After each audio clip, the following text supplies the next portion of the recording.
Thinkorswim lets you enter orders directly from your chart without having to navigate to the Trade tab. Click on the chart bar at the top where the price information is displayed, and you'll see a context menu with several order options.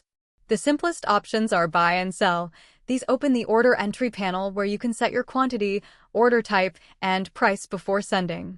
Buy custom and sell custom open submenus with 3 pre-configured bracket options. The OCO bracket order creates an entry order plus 2 opposing orders, a profit target, and a stop loss. When one of those opposing orders fills, the other automatically cancels. The stop order creates an entry order paired with a stop loss order. The stop limit order creates an entry order paired with a stop limit order. Selecting any of these opens the order entry panel with an order structure already built. From here you can customize every detail, price, quantity, order type, and time in force for each leg of the order. In the lower left of the order entry panel, you'll see the advanced order drop-down. This lets you further modify the order structure using options like single order, OCO, first triggers OCO, first triggers to OCO, and more.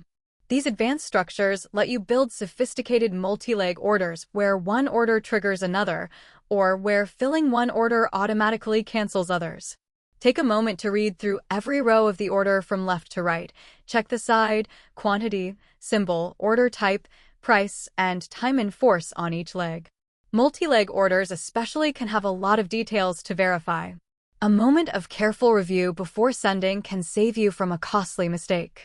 Once your order is configured exactly how you want it, click Confirm and Send. A confirmation dialog will show you the full order details before it's submitted. One important thing to note, the order entry methods covered here are for placing new orders.